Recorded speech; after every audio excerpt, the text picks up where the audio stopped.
الله أكبر الله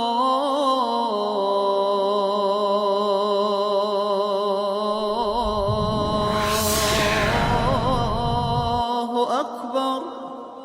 I get a knock at the door and hear two guys in a suit. I'm from the FBI. The first thing I have to say is, what took you guys so long? I told them the truth. I was going to make my own IED, and I was going to set across the Islamic Center over in a bank's parking lot, and I was going to dial it in and just watch the show. Growing up, I saw a movie, and it was Rambo. Rambo was tough, respected. He had intestinal fortitude. I said, that's what I want to do. I went off and joined the Marine Corps. I wanted the action. The first time I got shot at, I remember looking at my watch and I says, man, this time last year I was in English class. I fought several times in the Middle East, Desert Shield, Desert Storm, South America, Philippines, Somalia. I think the worst things that I have seen is dead children. I had to suck it up. I had to be there for my guys. Each one of those teardrops stands for a confirmed kill. I stopped adding after 26. Where I was taught, Marine Corps, just own it and then let it go. But there comes a time when there's too much of that and you can't turn it off anymore. I want you to give me a window into your state of mind at that time.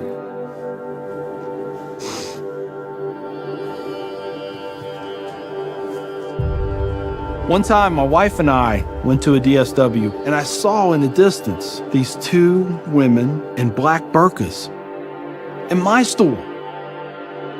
I cried as I prayed for enough strength to go over there and break both their necks. I was just angry. I was just full of hate, and it just fed off itself. At that point, I was drinking a half gallon of vodka every 2 days. I had devised a plan, create my own IED, homemade bomb, and I was going to set it off right outside the Muncie Islamic Center. 200 plus killed or injured. That was the plan.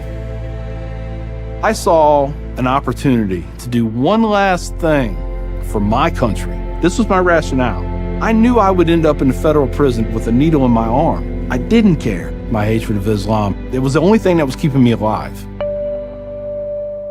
So one day my daughter comes home, second grade maybe. She was telling me about this little boy who sat across from her. His mom came to get him. She said she had scarves on her and she had a dress all the way down to her feet and you couldn't see her on nothing but her eyeballs. At that point I snapped, started spewing things out of my mouth that should never be said in front of children or anything. She didn't say anything. It was the look on her face. I remember my daughter looking at me like I was absolutely the craziest person on the face of the earth. She was my little buddy. She used to say we were road dogs. I know I saw it in her eyes. I made her question that love.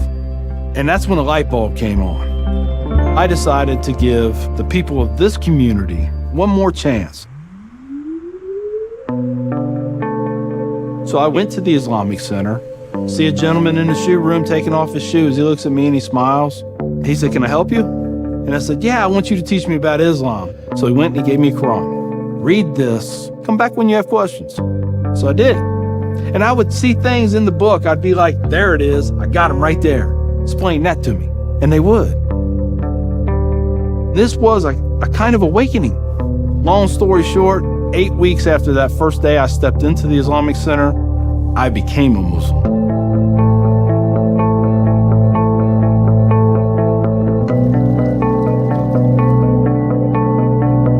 I'm a Muslim, a veteran, and a proud American.